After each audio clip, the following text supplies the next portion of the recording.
जब भी शाम के सुनहरे सूरज की रोशनी आइलैंड के नीले आसमान और हरे भरे जंगल पर पड़ती थी तो पूरा आइलैंड एकदम मैजिकल लगने लगता था। यही वो आइलैंड था जहां पर कुछ चार दोस्तों की इस कहानी ने जन्म लिया। ये चारों उस दिन एक ऑसम एडवेंचर की तलाश में निकल पड़े थे। राजनगर के सीपीएस पब्लिक स्कूल में आर्यन, सिमरन, रोहन और मीरा नाम के चार दोस्त 10th स्टैंडर्ड में पढ़ते थे और ये चारों दोस्त बेस्ट फ्रेंड भी थे। चारों दोस्त अपने स्कूल के ब्रिलियंट स्टूडेंट्स भी थे। वो थर्सडे का दिन था जब वो चारों अपने स्कूल की लाइब्रेरी में कुछ बुक्स पढ़ने गए। रोहन को समझ में नहीं आ रहा था कि वो कौन सी बुक पढ़े और वो कुछ एडवेंचर की स्टोरी बुक्स ढूंढने लगा। तभी उसे एक बुक मिली जिस पर एक मिस्टीरियस आइलैंड की फोटो बनी हुई थी। जैसे ही रोहन ने वो बुक खोली, उस बुक का बीच वाला पन्ना खुल गया जिसमें एक बहुत ही पुराना और फेडेड मैप था। उस मैप पर एक अजीब सा मिस्टीरियस आइलैंड का नक्शा बना हुआ था और साथ ही किसी खजाने का भी जिक्र किया हुआ था। जब रोहन ने उस मैप को देखा तो वो चौंक कर बोला, गाइस, ये तो एकदम रियल ट्रेजर हंट जैसा है। पहले तो सबको ये बस मजाक लगा, बट फिर रोहन और सिमरन इस पूरे आइलैंड के कॉन्सेप्ट से थोड़ा कन्विंस होने लगे और फिर उनके इंसिस्ट करने पर सबने डिसाइड किया कि आने वाले सैटरडे को वो चारों आइलैंड एक्सप्लोर करने जाएंगे। वो चारों काफी एक्साइटेड थे और 2 दिनों तक डिटेल्ड प्लानिंग करने के बाद फाइनली सैटरडे आ ही गया। जैसा कि उन्होंने डिसाइड किया था, चारों सुबह सुबह उठकर समंदर के किनारे पहुंच गए।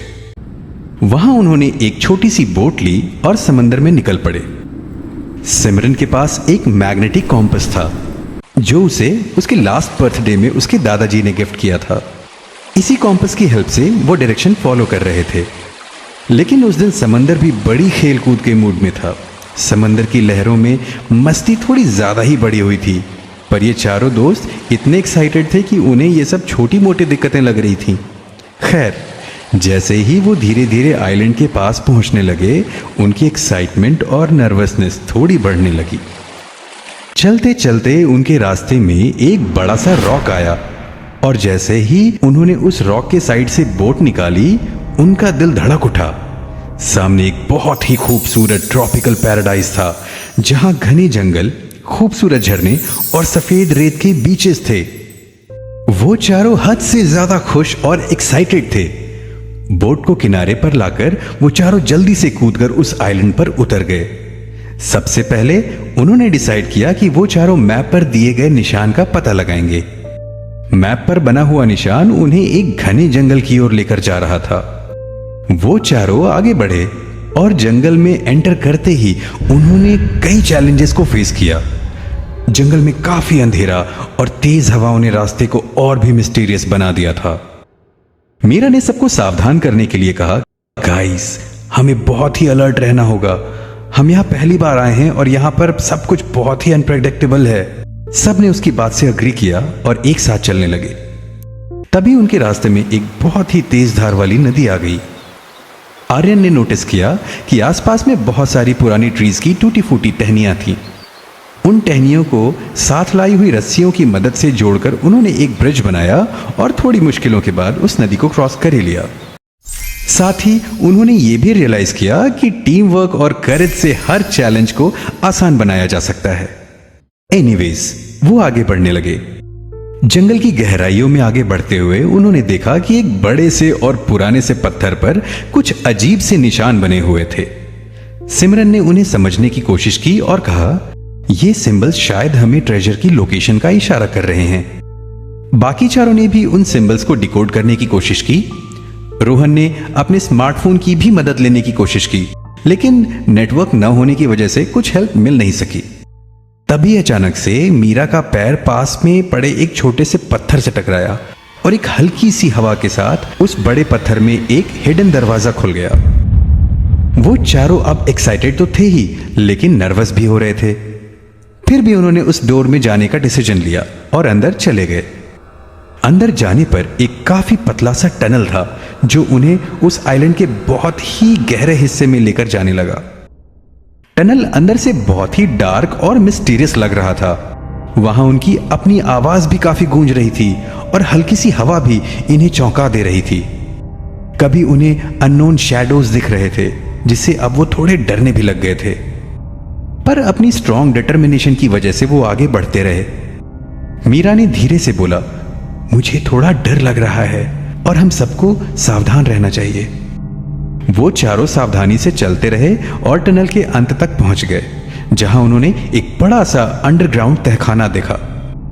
वहां उन्होंने कुछ पुरानी किताबें, कुछ पुरानी और टूटी फूटी चीजें जिन्हें वो समझ नहीं पा रहे थे कि ये क्या हैं, और एक बड़ा सा बक्सा भी देखा। बक्से पर अजीब सी नक्काशी की हुई थी और एक तरह का लॉकिंग मैकेनिज्म लगा हुआ था, जिससे उन्हें यह महसूस हुआ कि ये जो भी है बहुत ही वैल्यूएबल है। खैर, वो सब उस बक्से को खोलने का तरीका ढूंढने लगे और इसी कोशिश में उन्हें एक और चैलेंज फेस करना पड़ा। जैसे ही मीरा ने बक्से पर बनी उस नक्काशी को टच किया, वो पूरा तहखाना जैसे एक हल्की सी भूकंप से कांप सा गया। दीवारें हिलने लगी और सीलिंग के पत्थर गिरने लगे। चारों दोस्त भागकर एक कोने में पड़े बड़े से पत्थर के पीछे छुप गए। रोहन ने धीरे से कहा, गाइस, हमें अभी भी इस बक्से को खोलना है, पर सेफ्टी का ध्यान रखते हुए। थोड़ी देर के बाद जब सिचुएशन नॉर्मल हुई तो उनका ध्यान फिर से उस बक्से की तरफ गया। आर्यन ने बक्से पर बने लॉकिंग मैकेनिज्म को ध्यान से देखा और धीरे धीरे उसे खोलने का तरीका समझ में आने लगा। उन्होंने एक छोटी सी चाबी ढूंढ निकाली जो शायद मैप के पीछे छुपी हुई थी। चाबी डालते ही चेस्ट धीरे धीरे खुलने लगा और अंदर से एक पुरानी डायरी और एक दूसरा चमकता हुआ खजाने का बॉक्स सामने आया। उस डायरी में पुराने दिनों की एक कहानी लिखी हुई थी, जिससे उन्हें यह पता चला कि कैसे इस आइलैंड को एक बार कुछ समुद्री लुटेरों ने अपने छुपने का अड्डा बनाया था और अपना लूटा हुआ सारा खजाना यहीं छुपा दिया था। उस बक्से के अंदर से निकलते हुए गोल्ड के कॉइन्स, हीरे, जवाहरात और पुराने जमाने की कुछ बेशकीमती चीजों को देखकर चारों दोस्तों के चेहरे पर खुशी की लहर दौड़ उठी। लेकिन उन्हें सबसे बड़ी खुशी तो तब हुई जब उन्होंने डायरी में ये लिखा हुआ पढ़ा, असली खजाना ये सोना और ये हीरे जवाहरात नहीं है। असली खजाना तो ये एडवेंचर है और इस रास्ते में सीखी हुई बहुत सी बातें हैं जो आपको दोस्ती, भरोसा और यूनिटी का महत्व बताती हैं। सिमरन ने बहुत ही एक्साइटमेंट के साथ बोला, गाइस, ये तो एकदम माइंड ब्लोइंग है।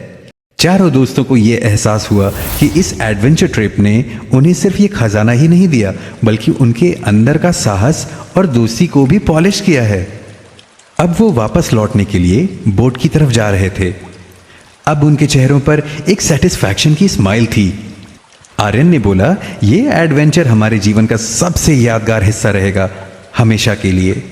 रोहन ने भी एग्री किया और कहा, एग्जैक्टली, हमें हर चैलेंज में कुछ नया सीखने को मिला, चाहे वो टीम वर्क हो या खुद पर भरोसा। वापस घर लौटते वक्त चारों दोस्तों ने प्रॉमिस किया कि वो फ्यूचर में भी ऐसी एडवेंचरस ट्रिप्स पर आते रहेंगे, क्योंकि इस आइलैंड एडवेंचर ने उन्हें ये सिखा दिया था कि ये दुनिया बहुत सारे सीक्रेट्स और एडवेंचर से भरी हुई है और उन्हें इन्हें एक्सप्लोर करने में बहुत मजा आ रहा था। उनके दिलों में अब एक नया कॉन्फिडेंस था और अब उनकी दोस्ती भी पहले से कहीं ज्यादा मजबूत हो चुकी थी। तो आइए दोस्तों, हम इस सीरीज के अगले हिस्से में जानेंगे कि इन चारों दोस्तों ने इस खजाने का क्या किया, और हमारे साथ बने रहिएगा हमारी अगली कहानी में, जहां हम देखेंगे कि इन दोस्तों ने लाइब्रेरी में मिली उस रहस्यमयी किताब में और क्या क्या ढूंढा था। तब तक के लिए गुड बाय।